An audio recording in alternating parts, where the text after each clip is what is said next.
All right, so this video is going to explain the credit and debit lesson. So you're going to start with some notes. The notes number one will be your first set of notes for financial literacy. And for the financial literacy portion of this unit, we will have a short quiz at the end of this. And so this will be your first set of notes for that quiz. So you're going to want to write down anything that you see in yellow.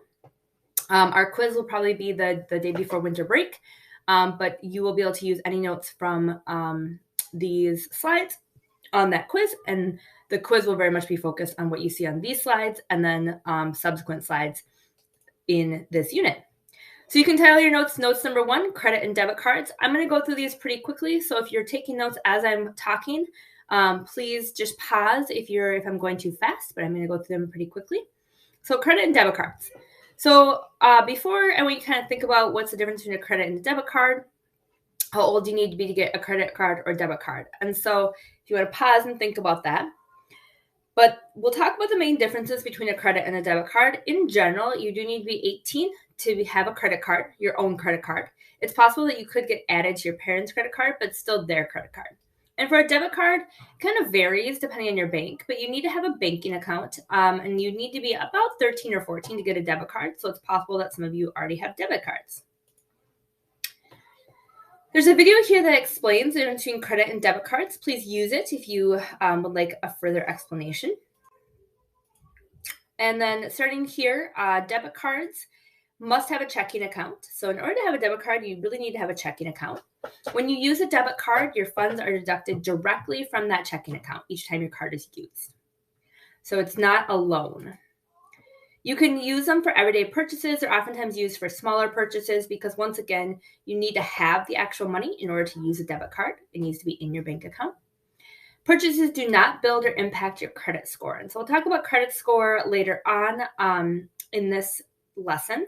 And so just know that debit cards will not impact that. And you're less likely to earn rewards using a debit card. With credit cards, you're going to enter into a loan agreement. So really, you're taking out a loan when you use a credit card, and you need to pay back your credit card. So you're using the credit card to pay for something today, and you'll pay it back later. You're going to get a bill or a statement at the end of each month. They're often used for larger purchases that you maybe wouldn't be able to cover with your bank account, but you know that you're going to be able to pay back eventually. They do impact and build your credit score because they show an evidence of loaning or taking out loans and borrowing money and paying it back. And then you can also earn, oftentimes credit cards are attached to reward systems. So you could earn, you spend money and you get Delta miles, for example, or airplane miles, or you get money back. Okay, so your interest rate. So with a credit card, you're going to be charged interest. For debit cards, you're not, because you're not loaning money. I know the interest rate is a fee that is paid to borrow money. Interest rates should be written in a standard format called an APR, or the annual percentage rate. And credit cards generally have APRs that range somewhere between 12 and 25%, with the average being about 16%. These are higher interest rates than you would on other types of loans. So when you're calculating your APR, or your interest rate for your credit card, you want to think a little bit about, so I'm going to give you an example. So let's say I'm going to use a calculator really quick. So let's say your credit card APR, your interest rate is 18%. And let's say you have a credit card balance. So you spend $500 on your credit card. And that month, at the end of that month, you get that statement. And you say you have paid $500 on your credit card. And there's a minimum payment. So it says you need to this month at least pay $25. So you're going to pay that minimum payment. But then next month you're going to be, that you still have a balance on that credit card and you'll be charged some interest.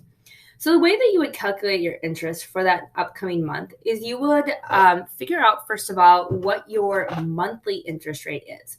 So your APR is your annual or yearly interest rate. So in order to figure out what you're going to be charged each month in interest, you need to divide this by 12. So I'm going to do 18 divided by 12. And I'm going to see that over a 1 month time span, I'm going to be charged 1.5% interest. Okay, so now I have a $500 credit card balance. I pay $25. And so I still owe $475. And on that $475, that's still something that I owe. I'm going to be charged that month at least 1.5% interest. So I'm going to times that by 1.5%, or if I change that to a decimal, it's going to be 0.015. So I would be charged about 12 or 13 cents in interest. So in total, that next month, I'm going to owe $7 of interest, or just over $7 of interest, plus that extra $475 that I still owe. So really my credit card bill, if I don't spend any more on it, my credit card bill next month will be $482. So you can see that making that minimum payment is going to incur interest. If you pay off your entire credit card bill at the end of that month, you do not owe any interest because you've already paid it all the way off. So it's always a good idea to put things in your credit card that you think you're going to be able to pay at least a large chunk of them by the end of the month. Okay, so there's the answer there. So what to consider before opening a credit card. So this is the first assignment that you're going to be doing for this lesson. So if you go back to you can kind of pause here with the notes, and you can open up this discussion post. You're going to read this article, What to Consider Before Opening a Credit Card. You're going to read it, and you're going to respond to these 2 questions. List the 5 things you should consider when opening your credit card. And then choose 2 of these considerations and explain why it's important to consider them in 2 to 3 sentences each. So that is your first assignment for this. Now we're going to move on to the second part. So you can kind of pause and do that, pause the video. So the second part then is going to be talking about credit score. So debit cards, credit cards, let's skip forward. All right, so this is, so if you don't pay your credit card or you don't pay your minimum payment, you go into, you have an overdue bill. Eventually, you if you don't pay your credit card off for about like 6 straight months, you could go into something called credit card default. And so there are consequences of credit card default. Your account could be set to collections. So instead of your credit card would close, your credit card would close your account, and the amount of money that you owe would go to a different organization called a collection agency, and they would deal with you. They could take legal action on you.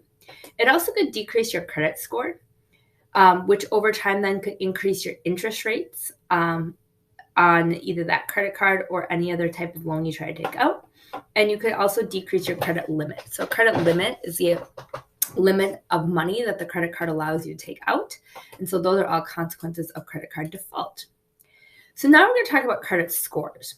So credit scores are incredibly important to build, and then also to kind of maintain and make sure you understand your credit score, because this is going to impact your ability to loan money in the future. So credit score is a number from 300 to 850 that rates a customer's credit worthiness. Your credit worthiness is how a lender determines if you will be able to pay a loan back, or if you would default on your loans, which means that you wouldn't be able to pay them back and you would go into default. The higher the score, the better a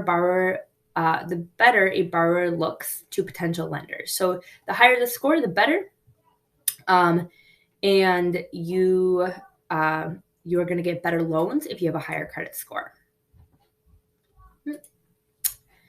So your credit score is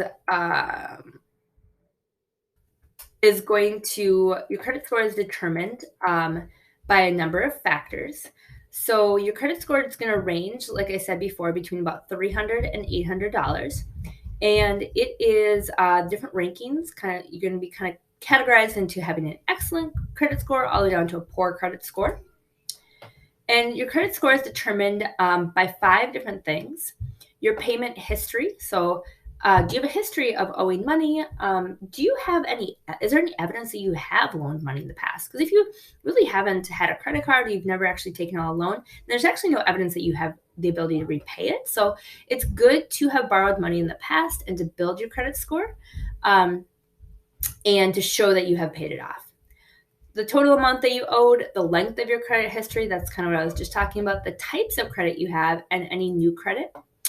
And so we're going to, there's going to be 2 little assignments that go along with credit score for this lesson. The first one is going to be a quiz. You can take this quiz up to 3 times.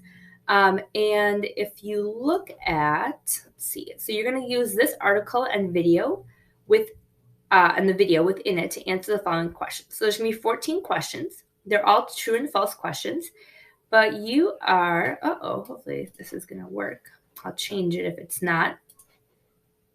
Let's just double check to see if it works. But you're going to go to this article, and there's a video in it as well. And as you go through the article and the video, you are going to, I'll just make sure it works before you do it. But you're going to read through it, you're going to watch the video, and you're going to answer the questions. You can take it up to 3 times, and your score will be out of 7 points in the grade book. And then lastly, you're going to go to this discussion post. You're going to use this credit score calculator. And the credit score calculator is going to ask you some questions. And you're going to totally make this up, because right now I know that you are too young to have a credit card, but I want you to kind of understand what factors influence your credit score. And so you're going to make up a fictional credit score. You're going to make up answers. These can be based on real life situations, or it could be totally made up. And then you are going to answer these questions. So based on this, you're going to say, like, how many credit cards do you have? Oh, I have 1. How long ago did you get your first credit card? 2 to 4 years ago. So on and so forth. So you're going to answer those questions. And then you're going to get a credit score. And you're going to say where that range. So you're going to, right here, you're going to put, where does that score you? Is it very good, good, fair, poor?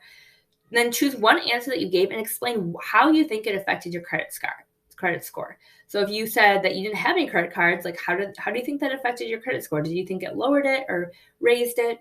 And then what is one question that you were asked you were not expecting? Why do you think this question is part of the credit score consideration? So that is the credit and debit lesson.